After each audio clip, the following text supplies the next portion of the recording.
Bismillahirrahmanirrahim. Assalamualaikum warahmatullahi wabarakatuh. Perkenalkan, nama saya Mardika Prahmadani Muzakir, NIM 210204601 dari kelas 01 Teknik Elektroda 4. Baiklah, kali ini saya akan mempresentasikan hasil kerja saya, yaitu yang berjudul representasi saluran transmisi dan hubungan-hubungan arus tegangan saluran transmisi, mata kuliah transmisi AC.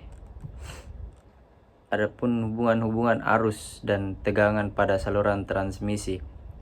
Dalam presentasi kali ini saya akan membahas tentang apa itu saluran transmisi dan representasi saluran transmisi, hubungan antara arus dan tegangan pada saluran transmisi.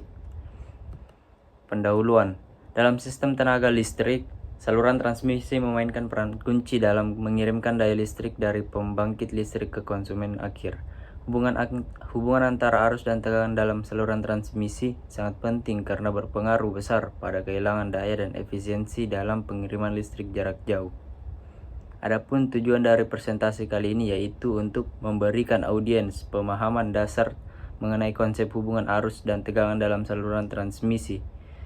Tujuan utama adalah memastikan bahwa audiens ini memiliki pemahaman yang solid tentang dasar listrik yang berlaku di saluran transmisi. Pengertian saluran transmisi. Saluran transmisi adalah infrastruktur yang digunakan dalam sistem tenaga listrik untuk mengirimkan daya listrik dari sumber pembangkit seperti pembangkit listrik air, termal, atau nuklir ke daerah konsumen atau beban listrik. Saluran transmisi adalah jaringan yang menghubungkan pembangkit listrik dengan jaringan distribusi listrik atau subtransmisi yang mendistribusikan listrik ke rumah-rumah, bisnis, pabrik, atau fasilitas lainnya. Fungsi saluran transmisi. Fungsi paling mendasar dalam saluran transmisi yaitu mengirim daya listrik. Mengirim daya listrik dari sumber pembangkit seperti pembangkit listrik tenaga air, termal, ataupun nuklir ke daerah konsumen dan beban atau beban listrik. Ini memungkinkan daya listrik dihasilkan di satu lokasi dan didistribusikan ke lokasi yang membutuhkannya. Adapun saluran transmisi memiliki beberapa karakteristik utama. Yang pertama itu tegangan tinggi. Saluran transmisi beroperasi pada tegangan tinggi, sering kali dalam ribuan hingga jutaan volt. Tegangan tinggi ini digunakan untuk mengurangi kerugian daya selama pengiriman jarak jauh. Adapun yang kedua itu jarak jauh. Saluran transmisi ini dirancang untuk mengirimkan daya listrik melalui jarak jauh yang dapat mencakup ratusan hingga ribuan kilometer. Yang ketiga itu kapasitas besar. Saluran transmisi ini memiliki kapasitas yang besar untuk menangani jumlah daya listrik yang tinggi yang dibutuhkan oleh daerah konsumen yang luas. Keempat itu perangkat perlindungan. Saluran transmisi ini dilengkapi dengan perangkat perlindungan termasuk transformator, pemutus sirkuit, dan peralatan pengendali lainnya yang membantu menjaga kestabilan sistem dan melindungi terhadap gangguan.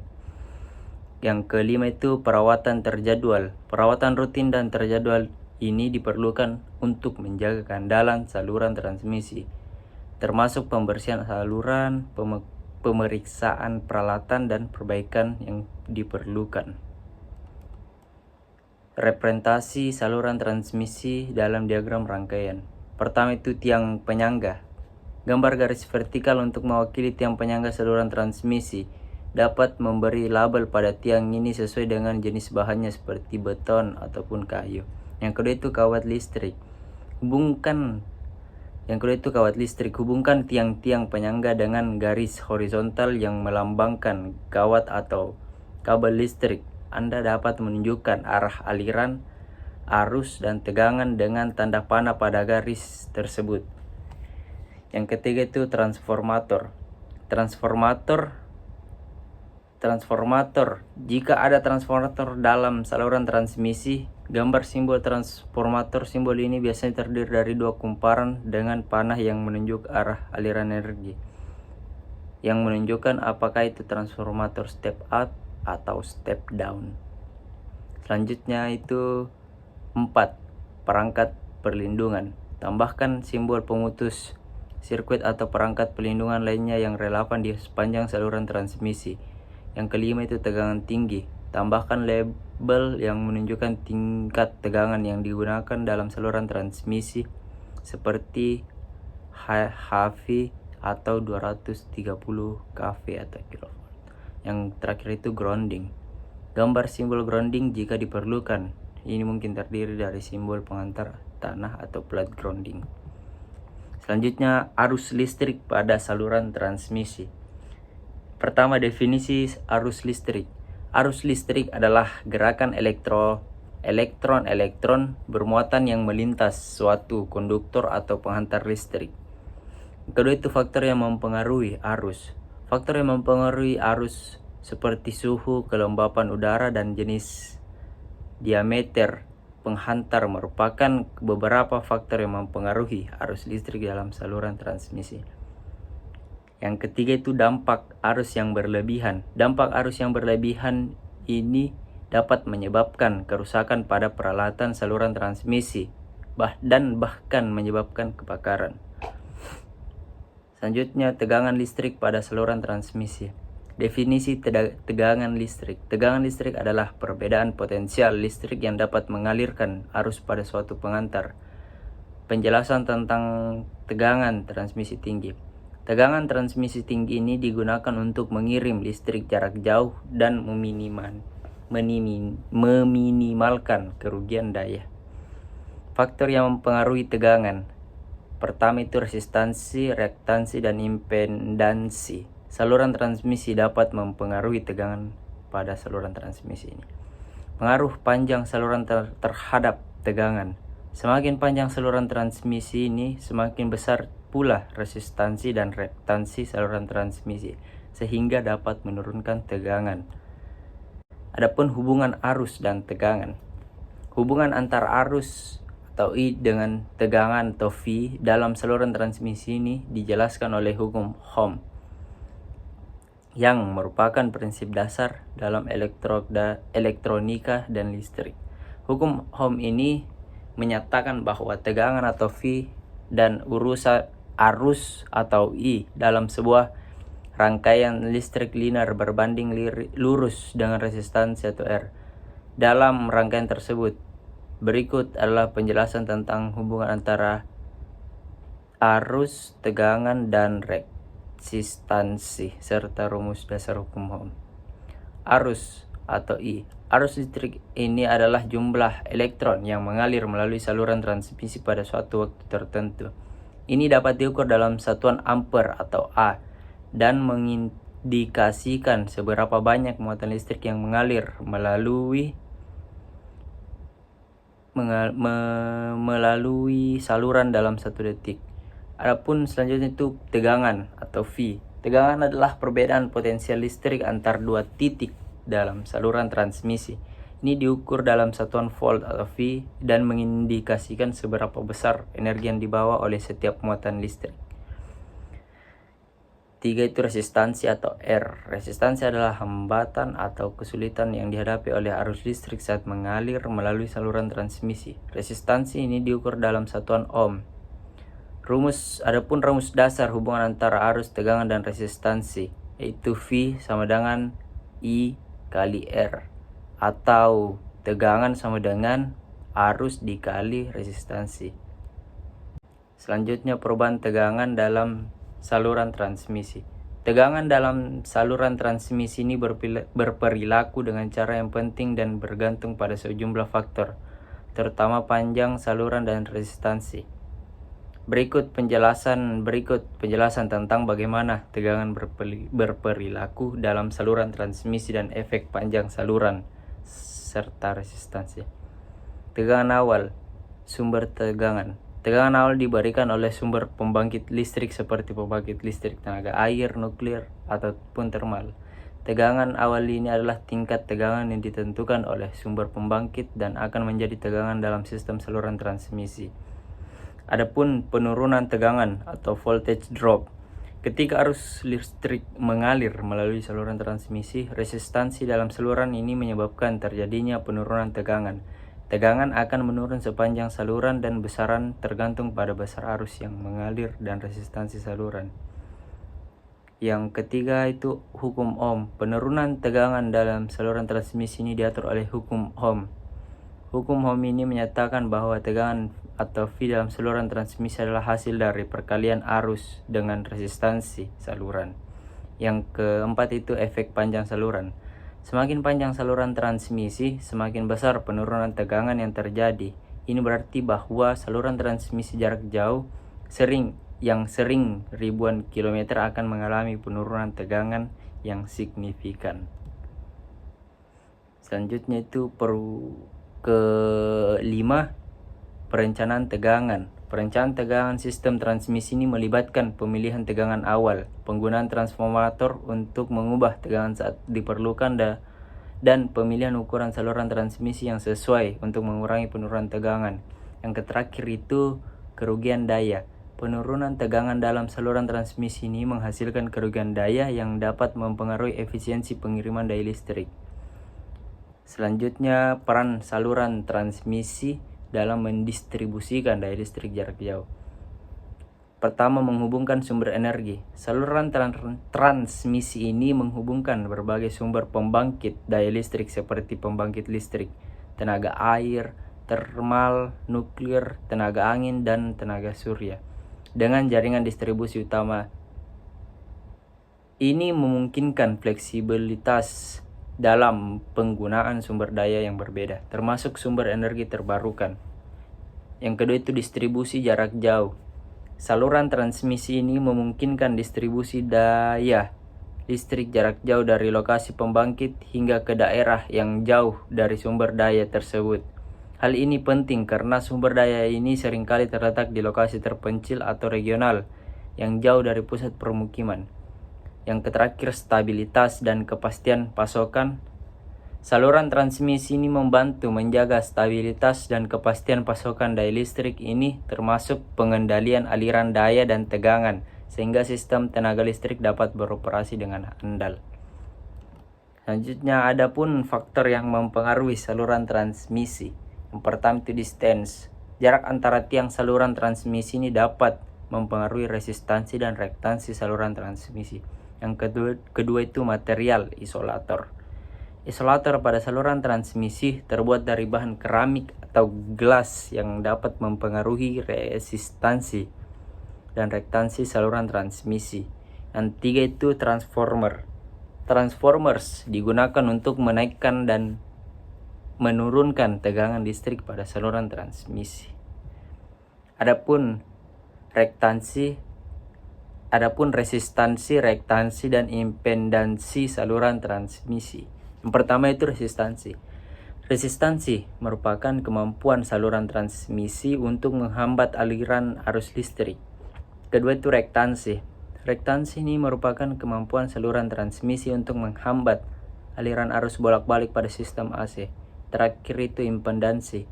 Ketiga faktor di atas harus digabungkan untuk menghitung impedansi saluran transmisi.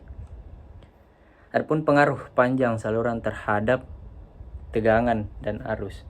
Panjang saluran transmisi. Panjang saluran transmisi ini mempengaruhi resistansi dan reaktansi saluran transmisi. Adapun kondisi saluran transmisi. Kerusakan pada saluran transmisi dapat mempengaruhi tegangan dan arus listrik. 3. Jenis pembangkit listrik. Jenis pembangkit listrik ini dapat mempengaruhi tegangan dan arus listrik dalam saluran transmisi. Selanjutnya, penyebab kerugian daya pada saluran transmisi. Yang pertama, resistansi saluran. Yang arus listrik mengalami perlawanan saat melintasi saluran transmisi sehingga terdapat kerugian daya. Yang kedua itu reaktansi saluran. Arus pada saluran transmisi cenderung mengalami gradient sehingga terdapat kerugian daya. Yang ketiga itu kapasitansi saluran. Perilaku saluran transmisi sebagai kapasitor dapat menyebabkan terjadi kerugian daya.